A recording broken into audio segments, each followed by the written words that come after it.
Hola a todos, ¿cómo están? Una vez más los saludamos con mucha emoción, con mucha gratitud de poder estar nuevamente en este programa que se llama Cheo y Vivi. Gracias por estar con nosotros, gracias por un día más en donde nos permiten poder compartir con ustedes un tema muy interesante. Seguimos hablando del catolicismo, así que les pedimos que no se desconecten y todo lo contrario, más bien presten mucha atención porque hoy hay mucho tema que aprender.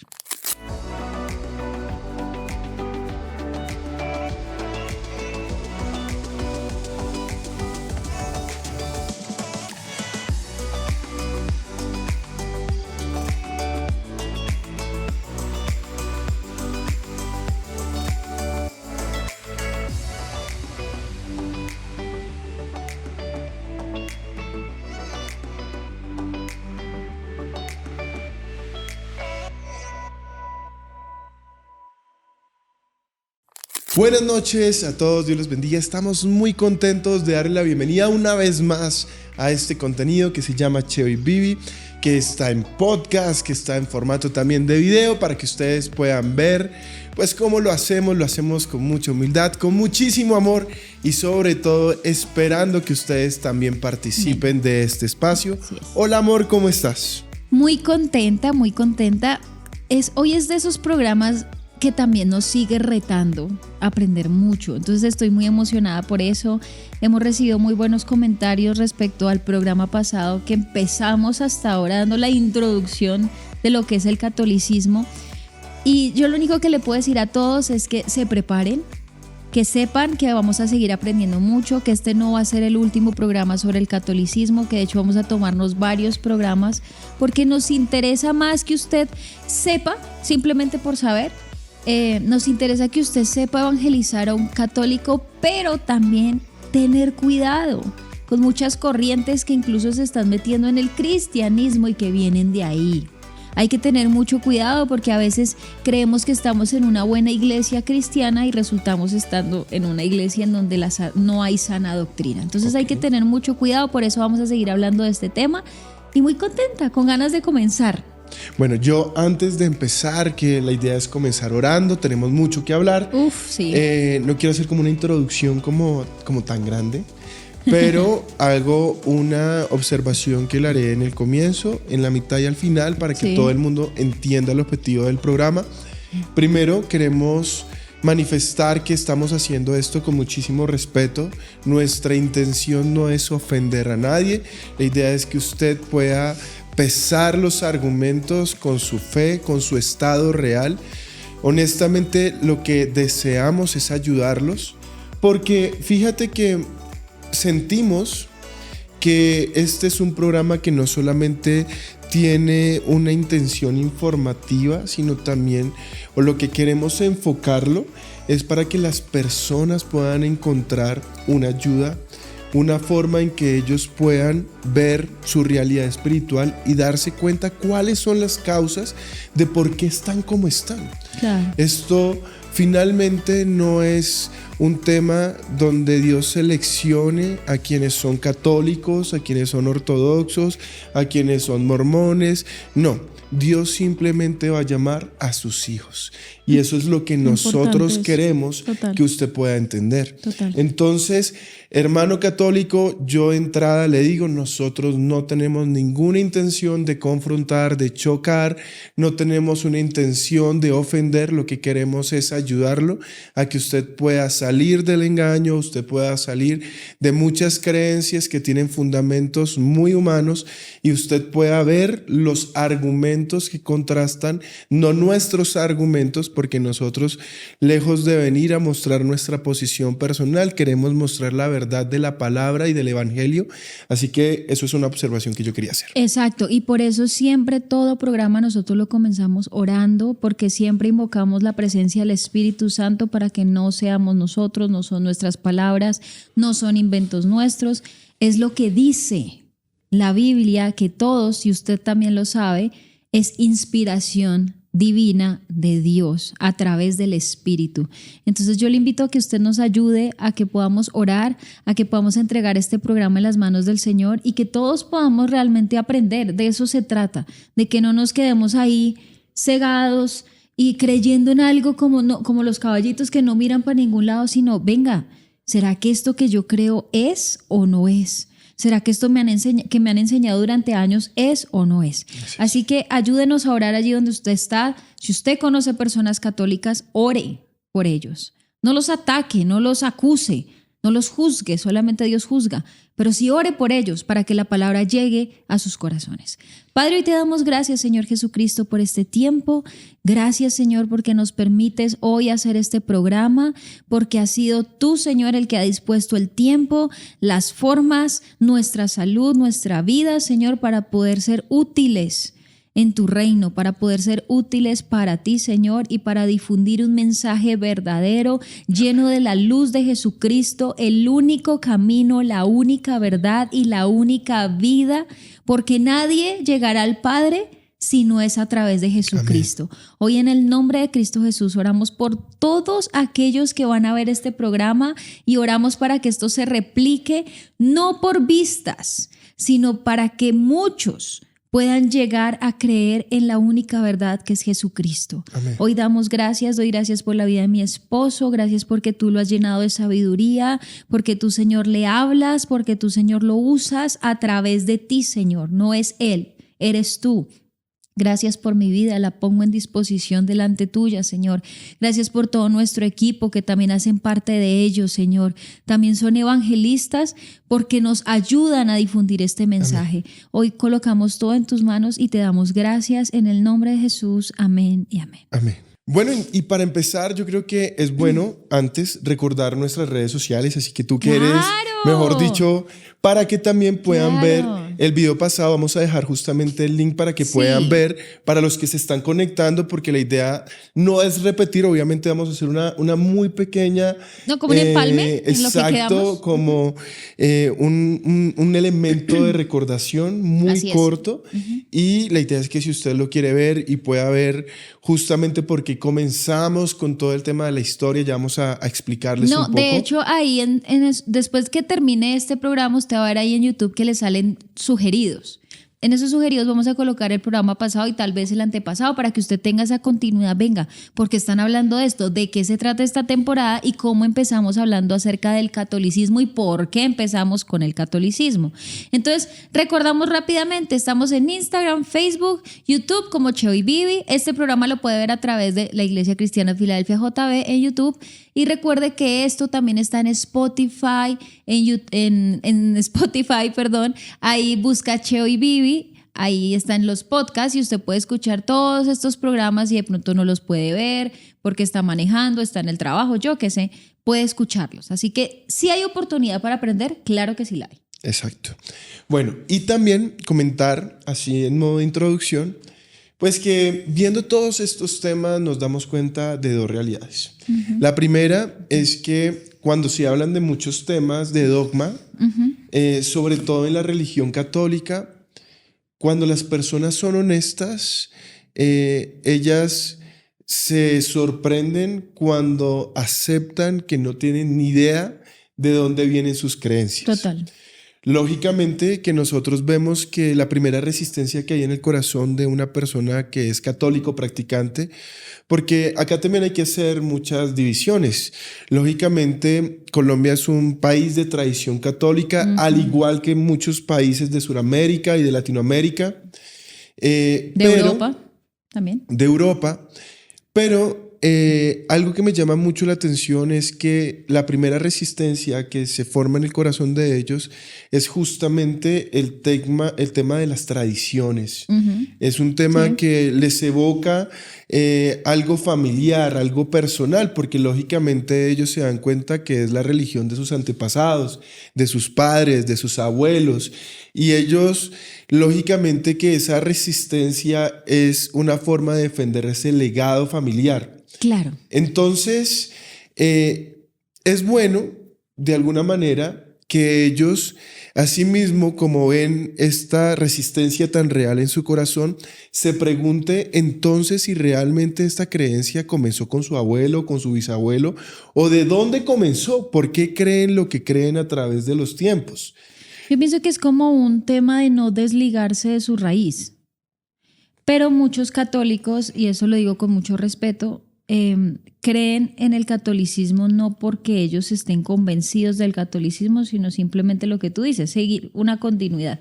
Y como no desprenderse de esa raíz, es como, pero es que de ahí nacimos, ¿por qué voy a cambiarlo? Lo Exacto. veo de esa manera. Entonces, fíjate que, por ejemplo, ellos cuando dicen, yo nací en la religión de mis padres y yo moriré en la religión de mis padres, digamos que es una sentencia que ellos mismos dictan de su vida espiritual. Y se predisponen, obviamente, a escuchar otro tipo de argumentos. Y lo segundo que yo veo que sucede es que ellos tienen otro dicho que ellos dicen, yo soy católico, apostólico y romano. Y no entienden qué significa cada uno, qué es el catolicismo, qué significa ser apóstol, ¿sí? O sea, ese término que incluso ha calado también en el cristianismo protestante para hacer mella en esto, y que es que crean en la Iglesia de Roma.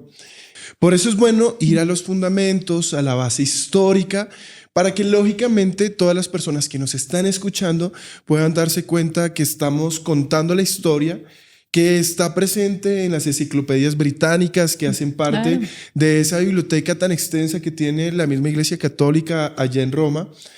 Y yo lo que quiero es que podamos sopesar conforme la palabra de Dios nos enseña.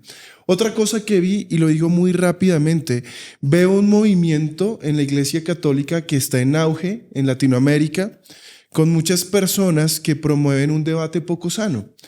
Entonces, ha hecho eco en las redes sociales un cura que él va por los pueblos. Y a él le gusta dar la misa en las plazas públicas, y parte de lo que él hace, porque él es todo un showman. ¿Estás hablando en Colombia? No, en Latinoamérica. Es que él cita a personas protestantes, lógicamente no son pastores, son personas del común que lo escuchan, y entonces él les da el micrófono y promueve el debate público. Entonces, lógicamente que esto sucede, y él muestra, edita los videos donde él dice que él tiene la verdad, y él muestra cómo deja en ridículo a los cristianos. Es un debate que él muestra.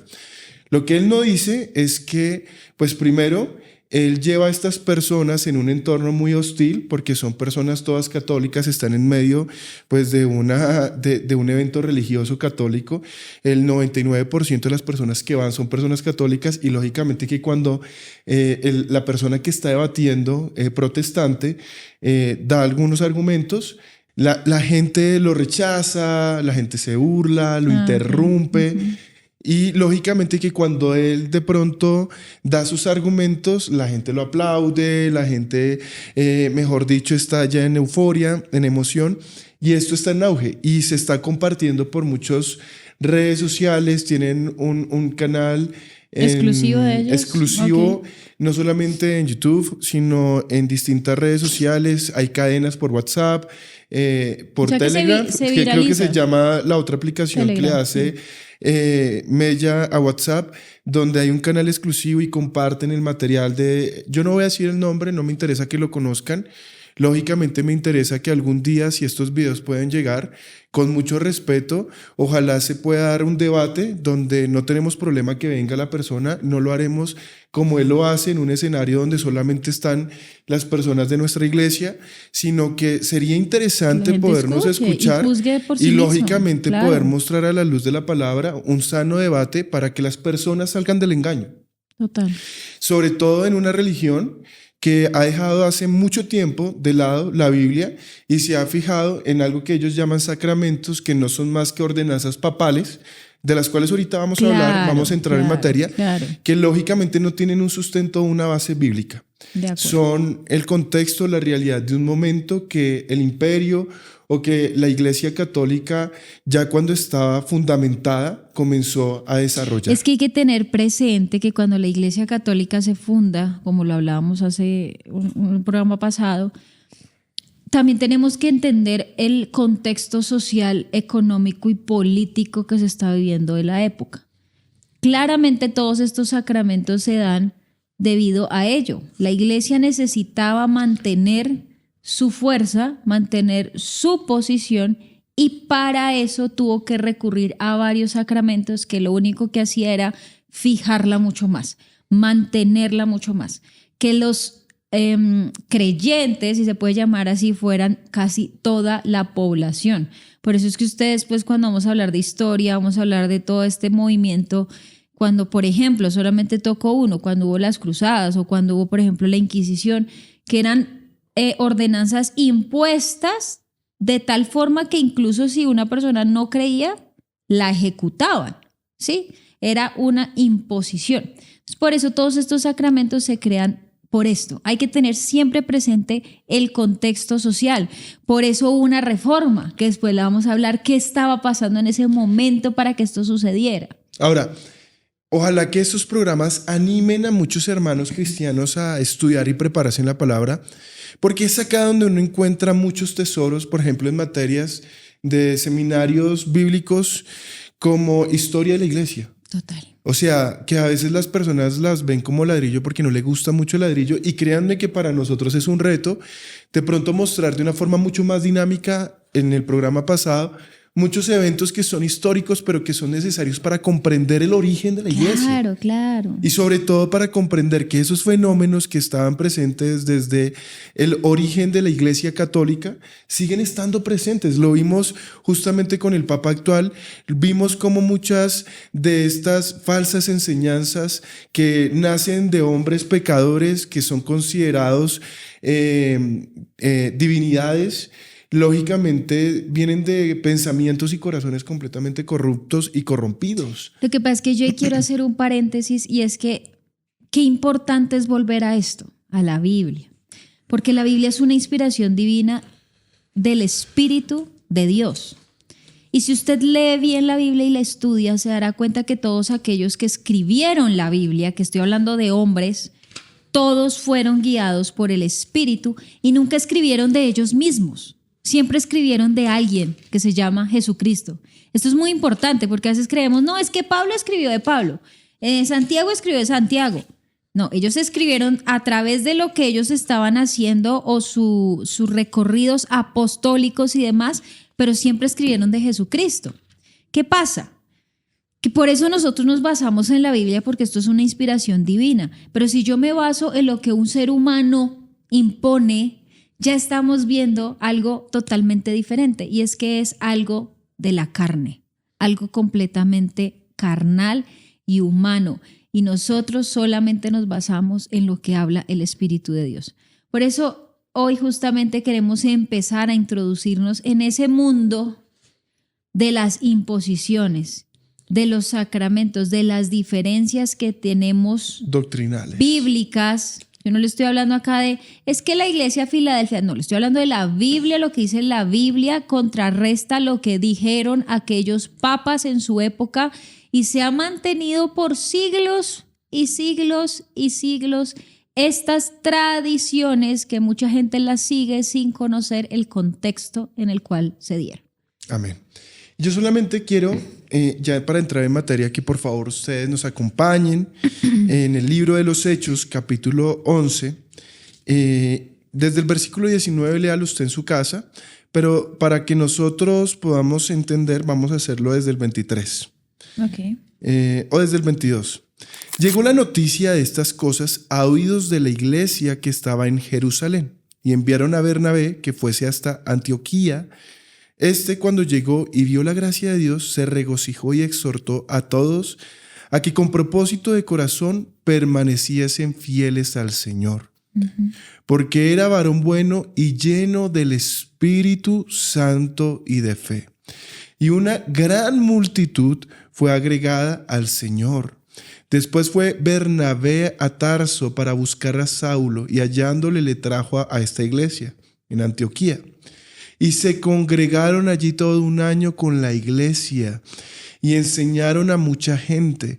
Y a los discípulos se les llamó cristianos por primera vez en Antioquía.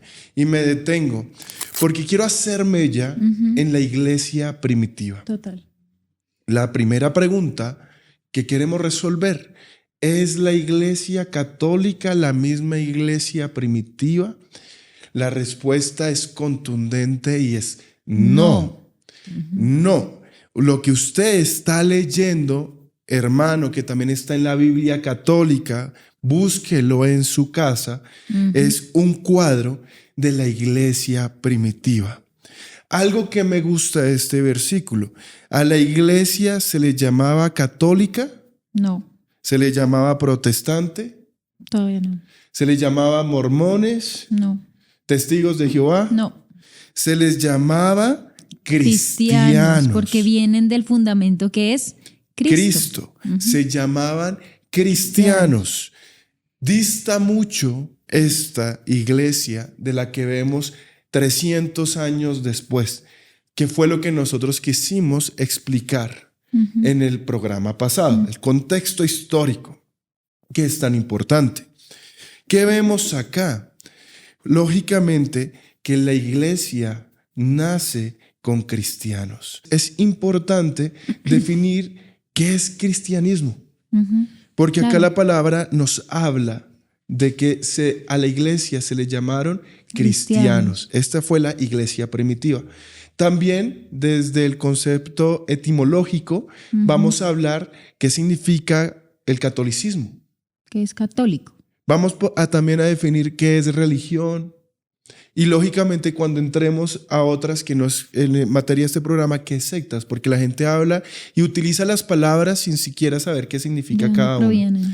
Bueno, para los que les gusta estudiar, el cristianismo, la palabra como tal, nace del griego cristianos, que a su vez nace de la palabra Christos, que significa Cristos. Y cuando tú sigues estudiando de dónde se deriva y cómo viene este concepto y se forma, nosotros tenemos que ver que viene del hebreo, que significa Mesías. Ahora, la palabra cristiano en total significa ungido de Cristo. O sea, un cristiano es una persona ungida de Cristo. Eso significa cristianismo. Eso es lo que quería el Espíritu Santo traer como connotación a la iglesia. A la iglesia. Total. ¿Qué es catolicismo entonces? El catolicismo significa comunidad y gremio universal. De quienes viven en la religión católica. Es decir, es un gremio, una comunidad universal. De entrada, el concepto cambia completamente entre el uno y el otro. Que se quite el fundamento. Claro. Cristo desaparece. Claro, y se hace eco en la palabra universal. Y de ahí se evoca el origen, que fue donde nos quedamos en el programa pasado, porque lógicamente vemos que desde el año 312, con el Edicto de Milán, el último emperador, que fue Constantino, permitió que se volviera una obligación el ser cristiano, entendido en términos ya como cristiano católico. Estaba muy lejos en ese momento, desde que nace, desde que hay ese matrimonio entre Estado e Iglesia. Lógicamente las motivaciones son diferentes. No es una motivación de que las personas sean ungidas por Cristo como era la iglesia primitiva. La motivación al ser universal evocaba los motivos que premiaban en el corazón de este hombre, de Constantino, que veía cómo su imperio se desboronaba y entendió que la religión podía ser una gran ayuda para mantener ese imperio unido. Entonces, vemos de allí que justamente hay una connotación porque para ellos era muy importante que esta fuera una religión universal en todo el imperio, que todas las personas profesaran este credo. De allí quiero hacer una alusión importante, porque yo creo que es fundamental que las personas puedan entender muchas diferencias, de las cuales vamos a hacer justamente un programa dedicado solamente a esto. Pero de ahí en adelante viene una época muy oscura para la iglesia cristiana, si se quiere, porque ya entendemos que no es esa iglesia primitiva que nace. Y vamos a ver las diferencias justamente con esa iglesia que 300 años después comienza a florecer de una forma diferente a la que la palabra de Dios establece.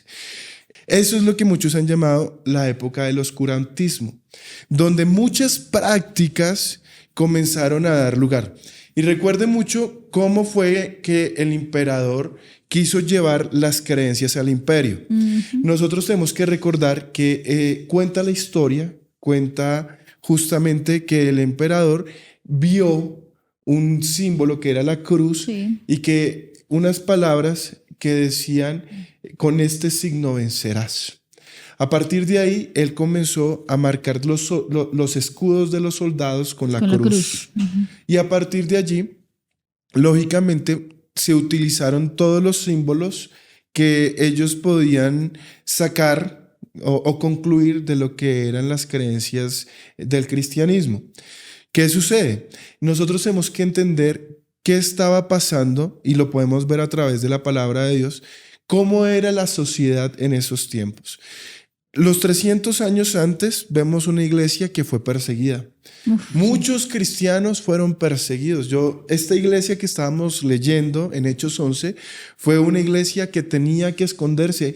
Si vemos capítulos anteriores, vemos cómo el primer mártir, que fue Esteban, muere a causa de las piedras de las personas. Y la realidad no fue muy distinta de los otros apóstoles. Todos tuvieron muertes terribles a causa del imperio. Sí. De hecho, podemos ver que se dice, no lo podemos corroborar bíblicamente, pero se dice que Pedro murió crucificado boca abajo porque él pidió no morir de la misma forma en que murió Cristo. Y hubo otros que murieron a espada. O incinerados.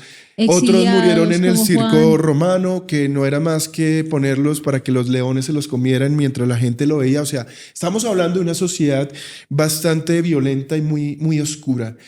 También tenían unas prácticas paganas, y entendemos entonces que acá es donde nace uno de los peores pecados que tiene en el engaño más grande sumida la Iglesia Católica, que es la idolatría. Total. Y lógicamente tenemos que entender que los orígenes comienzan justamente por estos motivos. Si ustedes van y miran todo lo que era el imperio, toda esta parte de Grecia, pues ellos toda la vida han tenido una historia dada a que ellos eran idólatras. Totalmente. Ellos idolatraban imágenes en distintas... Sus dioses. Tenían, si usted mira la mitología griega, ellos desde antes tienen todos los dioses, y el dios del mar, y tienen, etcétera. Zeus.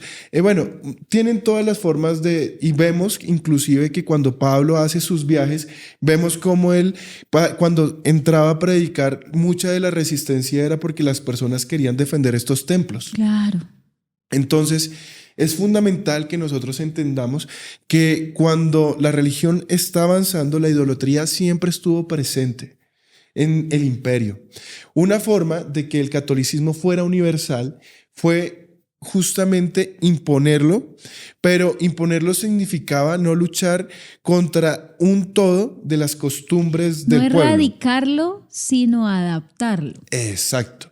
Entonces, lógicamente, lo que sucedió es que ellos cambiaron de pronto esos sistemas de adoración a estos dioses, sino que hicieron estatuas, colocaban muchas formas de veneración, y de ahí entra la idolatría. De hecho, vamos a hacer un programa especial. No sé si tú quieras hacer algunos comentarios adicionales sobre esto. Solamente, digamos que para contextualizar, más o menos en el siglo V se dio una de las primeras imágenes, pero esto la idea es puntualizarlo, que fue el Jesús como el buen pastor.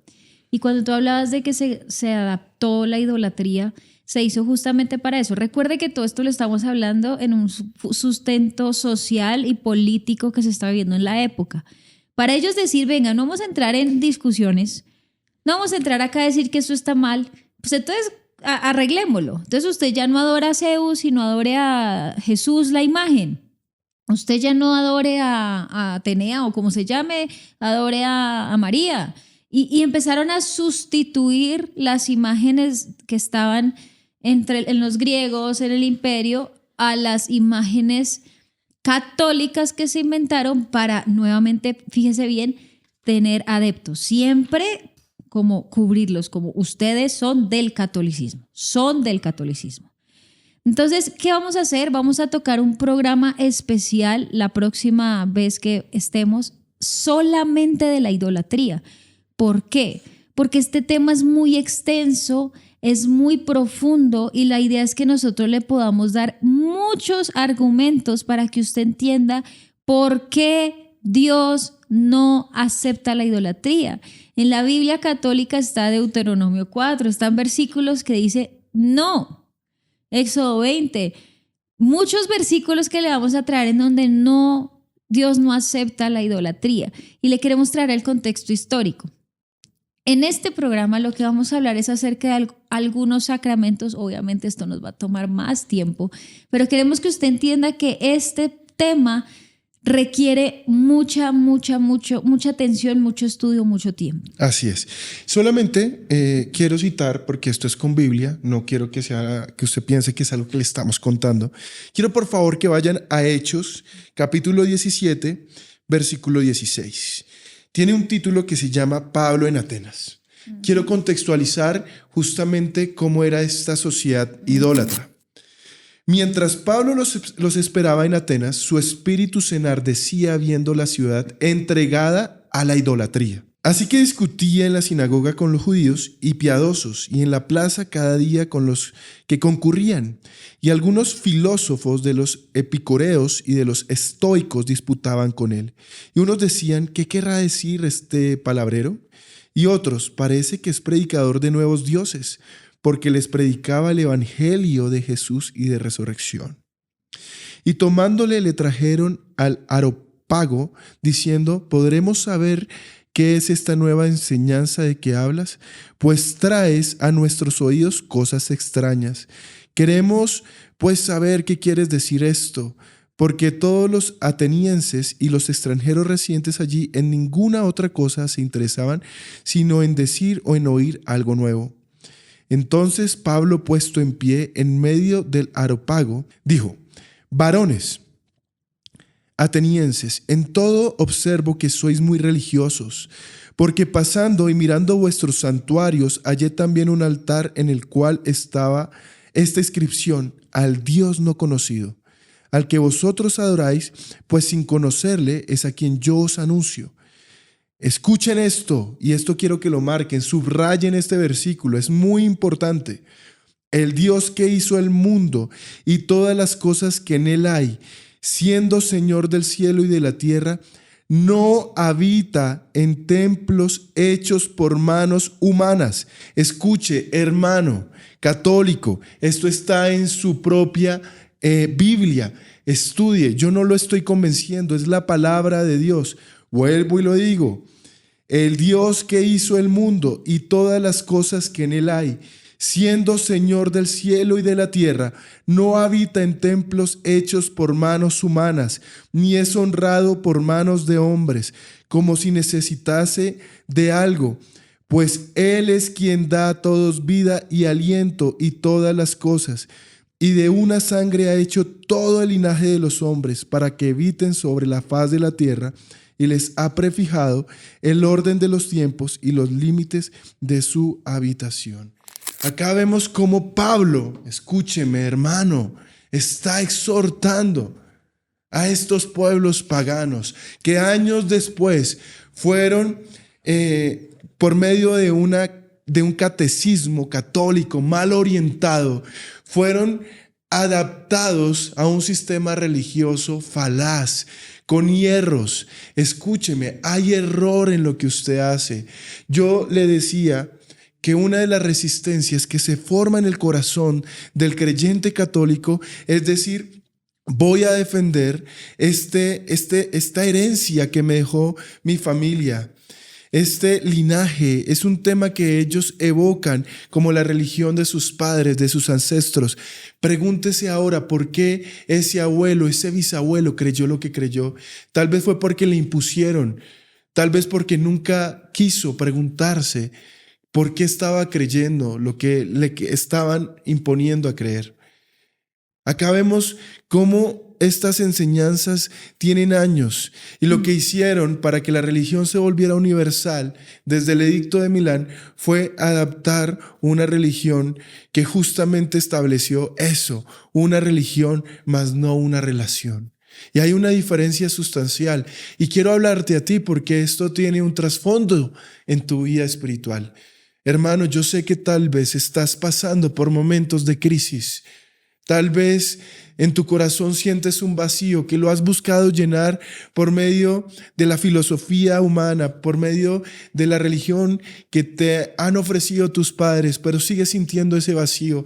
Te confiesas, comulgas, vas a misa, practicas todo lo que ellos te han enseñado, pero aún así te sigues sintiendo vacío. Entonces has buscado en los placeres del mundo, en el vicio, en el licor, en las drogas, en el sexo ilícito, en un montón de cosas, cómo llenar tu vida, y aún así te sientes vacío. Te comparten este video y hoy en el nombre de Jesús tengo que decirte que la única forma en que le vas a encontrar un sentido a tu vida es escuchando este llamado que Dios te está haciendo para que tú entiendas que no es salvo el que profesa una religión, solamente es salvo el que nace nuevamente a través de Cristo Jesús. Todos necesitamos de Dios, todos necesitamos nacer nuevamente. ¿Para qué? Para ser considerados cristianos. ¿Qué es ser cristiano? Es la persona que tiene al Espíritu de Dios, por eso es ungido. Para ser ungido tienes que tener al Espíritu en tu corazón. Escúchenme, porque...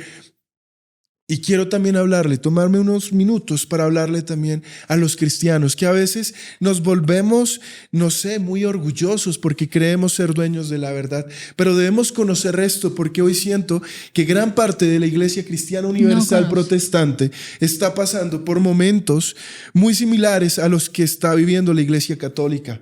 Son personas que se han enfriado, que son cristianos de domingo, que se comportan igual, están viviendo el dogma y la distancia de una religión y se les olvidó tener una relación con su Creador, con su Dios.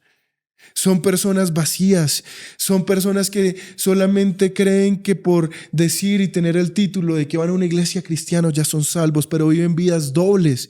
Son personas que han colocado la fe en los hombres. Y ojo con esto, porque hay muchos pastores que pudieron comenzar con el evangelio de la verdad, pero se han llenado de orgullo y hoy están enseñando falsas doctrinas. Y la gente los sigue como los católicos siguen a un papa. Hermano, cuidado, maldito el hombre que confía en el hombre. Así es. Es esencial que la gente vuelva a la palabra. ¿Por qué las personas no creen ni en la iglesia católica ni en la iglesia protestante? Porque son muchos los que han caído en el engaño y siguen en el engaño y tratan de defender el engaño. Debemos volvernos a las Escrituras y volvernos a la verdad. Y me parece muy importante este punto porque estás tocando algo muy valioso que es la conciencia. La conciencia de creer en Cristo. Y algo que sucedió en la iglesia católica fue la imposición del bautismo para infantes. ¿Qué pasaba? Como nuevamente repetimos, en un contexto social y político en donde la iglesia era el fundamento de todo el imperio, de todo lo que se estaba moviendo, aproximadamente en el siglo XII se empieza a mover esto que voy a hablar, que es acerca del bautismo de infantes. ¿Qué pasa? La iglesia necesitaba adeptos. Necesitaba que todo aquel que naciera se volviera católico. ¿Cómo lo hacemos? Listo, bauticémoslos desde bebés. Pero resulta que hay algo muy importante que resaltar y es que la palabra nos enseña que todo aquel que se hace cristiano o creyente es aquel que tiene la conciencia para hacerlo. Un bebé no tiene la capacidad de decisión, ni decir yo creo en Dios, entonces bautízame, ¿cierto? Pero esto fue uno de los sacramentos que se impusieron a toda la sociedad para justamente de alguna manera amarrarlos a la religión, amarrarlos a las creencias que estaban teniendo. Mire lo que dice la palabra en Hechos capítulo 2 versículo 38. Dice, Pedro contestó, cada uno de ustedes debe arrepentirse de sus pecados y volver a Dios. ¿Un bebé puede hacer esto? No, un bebé no lo entiende. Y ser bautizado en el nombre de Jesucristo para el perdón de sus pecados. Entonces recibirán el regalo del Espíritu Santo. Esta promesa es para ustedes, sus hijos, y para los que están lejos, es decir, para todos los que han sido llamados por el Señor nuestro Dios.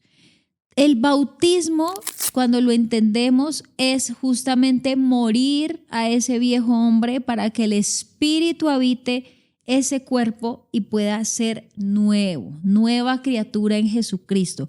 Todo lo pasado muere, todo lo que se levanta es completamente nuevo a través de Jesucristo. Cuando un bebé lo bautizan, el bebé no tiene conciencia de decisión. Entonces tenemos esos católicos que son católicos porque algún día los bautizaron y los encadenaron, perdóneme la palabra, a creer en ello, a creer en eso, a decir, sí, es que yo soy católico porque algunas me bautizaron y tú crees en eso, no, pero pues es que yo vengo de tradición así. Entonces fíjese lo importante que es entender el significado del bautismo. Si quiere vayamos también a Romanos capítulo 6, versículos 3 al 4, que dice: ¿O acaso olvidaron que cuando fuimos unidos a Cristo Jesús en el bautismo, nos unimos a Él en su muerte? Pues hemos muerto y fuimos sepultados con Cristo mediante el bautismo, y tal como Cristo fue levantado de los muertos por el poder glorioso del Padre, ahora nosotros también podemos vivir una vida nueva. Acá nos habla nuevamente del bautismo, pero es un bautismo consciente, con conciencia. Entonces, evidentemente, el bautismo en infantes no es algo bíblico. Usted recuerde cuando Juan el Bautista bautizaba adultos. Cuando Jesucristo mismo se bautiza, era adulto. Ya tenía una conciencia de decir, venga, yo creo en Jesucristo, quiero que Jesucristo perdone mis pecados y quiero aceptarlo y quiero ser un hijo de Dios. En ese momento quiero que me bauticen. Pero un infante no puede ser bautizado. Y recuerde que el bautizo nace de ese nuevo pacto que tenemos a través de Jesucristo, que esto está en 1 Corintios capítulo 11, versículo 25, y lo leo rápidamente, dice: Después de la misma manera tomó en sus manos la copa del vino y después de la cena dijo: Esta copa es el nuevo pacto entre Dios y su pueblo, un acuerdo confirmado con mi sangre. Hagan esto en memoria de mí todas las veces que la beban. Jesucristo cuando muere hace un nuevo pacto, una nueva forma de poder ser justificados ante el Padre, porque evidentemente vamos a ser condenados. Tenemos la posibilidad de hacerlo y la conciencia de hacerlo una vez creamos en Cristo y podamos decidir que somos bautizados. Entonces, quería dar esa claridad porque me pareció muy importante que lo enlazaste con la conciencia, y esto nos bota a argumentar que no es el bautismo de infantes algo que esté en la Biblia. Y mira que es muy valioso porque estamos citando dos ejemplos. De pronto las personas queremos llenarlos de argumentos, pero le estamos citando dos ejemplos de tanto de la idolatría y del bautismo de infantes. Estamos colocando dos perfectos ejemplos que muestran un propósito que trasciende para la Iglesia Católica y que trasciende la Biblia. Trasciende quiere decir que no les importa, traspasa, está por encima de. Recuerde que ellos tienen un concepto que se llama universal. Vemos que hay motivaciones diferentes. Claro, totalmente. Entonces entendemos que, por ejemplo, este tipo de prácticas que son erradas, que llevan mucho tiempo y han sido aceptadas a través de los tiempos, pero no por ser aceptadas a través de los tiempos quiere decir que sean aceptadas por Dios. Exacto. Y que sean bien hechas para Dios. Es lógico que hay una incidencia muy grande. Por eso, vuelvo y yo les digo, es importante que ustedes conozcan su propia historia. ¿De dónde vienen las creencias que usted profesa? No ataque, no se cierre, porque las personas muchas veces son muy obstinadas, son muy orgullosas, a veces testarudas. No está mal escuchar. Escuche y usted sopese, y usted también dése cuenta si tal vez la respuesta que está buscando la va a encontrar tal vez en los argumentos que usted atacaba anteriormente. Porque vuelvo y yo le digo, usted tiene que ir a la palabra de Dios. ¿Qué me parece fundamental? Que podamos centrarnos en el desarrollo mismo de los momentos de la historia. Porque nacen cosas. Justamente estudiando este tema que tú hablabas, recuerdo mucho que ellos, por ejemplo, llaman a muchos padres de la iglesia. Y escúchenme en una cosa, porque yo escucho que las personas del común, incluso los cristianos, acostumbran llamar al sacerdote católico padre, y eso es un gran error. Padre solamente hay uno, Dios. y se llama Dios.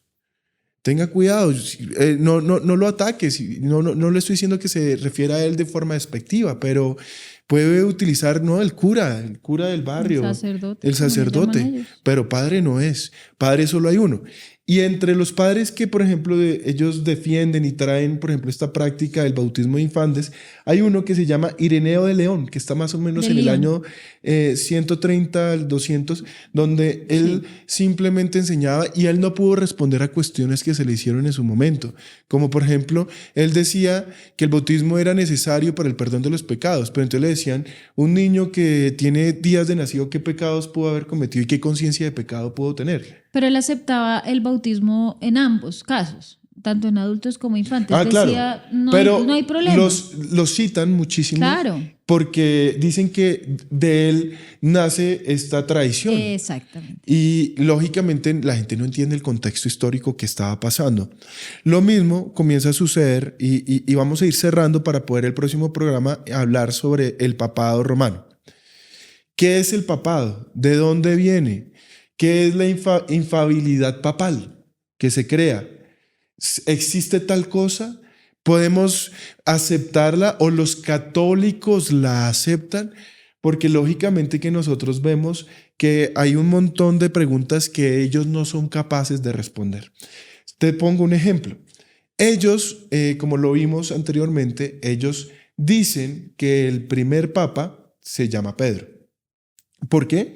Porque, como lo vimos en el programa pasado, eso usted lo puede rectificar en el programa pasado. Ellos sacan de contexto, ya le digo, ellos sacan del contexto Mateo 6:18. Léalo completo.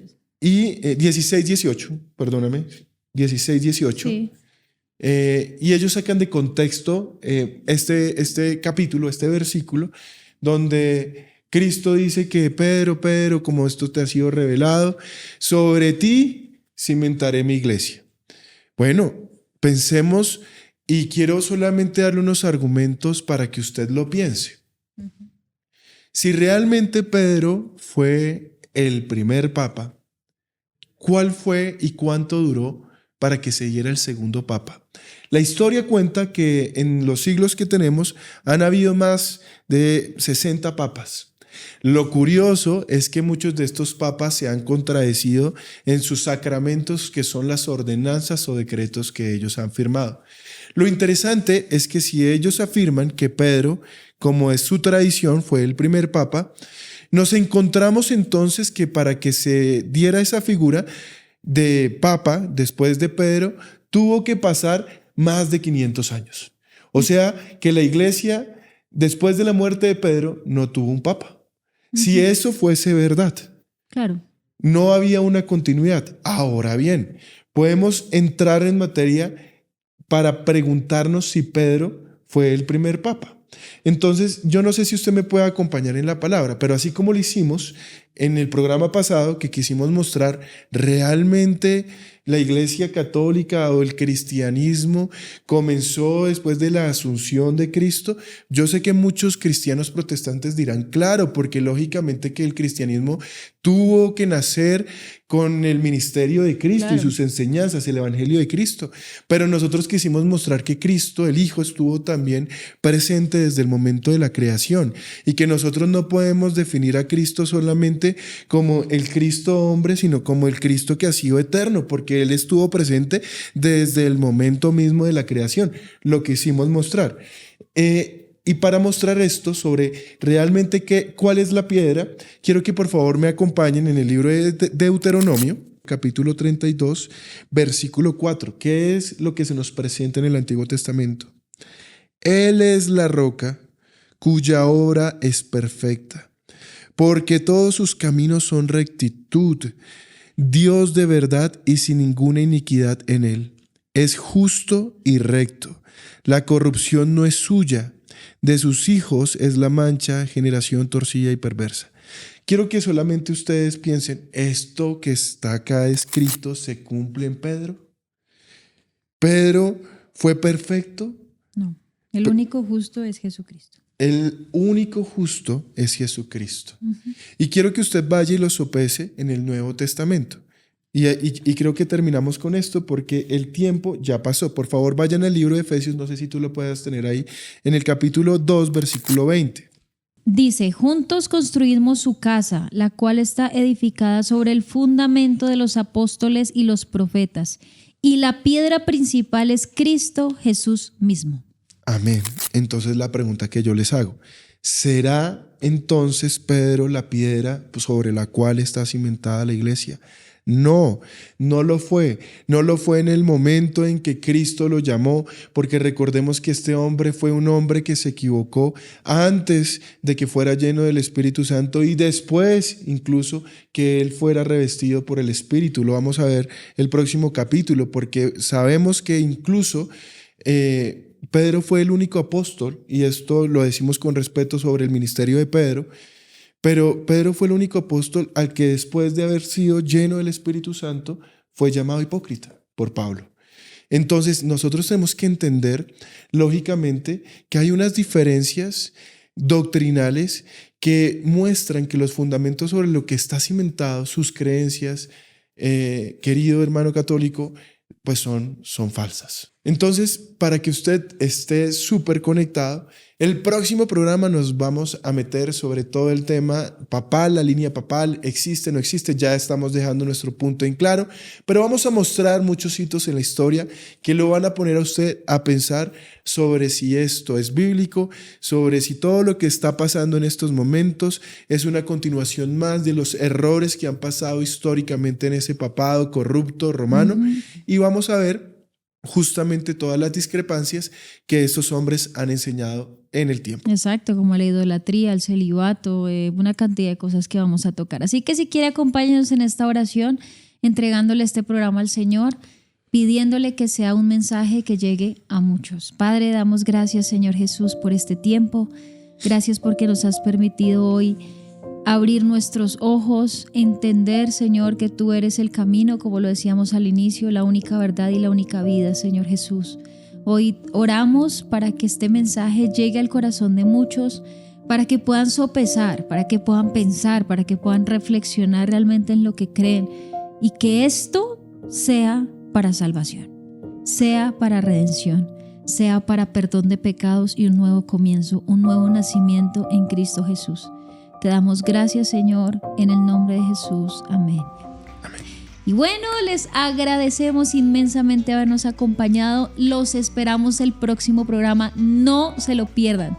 No se lo pierdan porque, como hemos repetido muchas veces, continuamos con este tema. Es un tema que todo cristiano debería conocer. No solamente para evangelizar, sino para que usted no caiga de pronto en algunos errores doctrinales que incluso se introducen en la iglesia cristiana.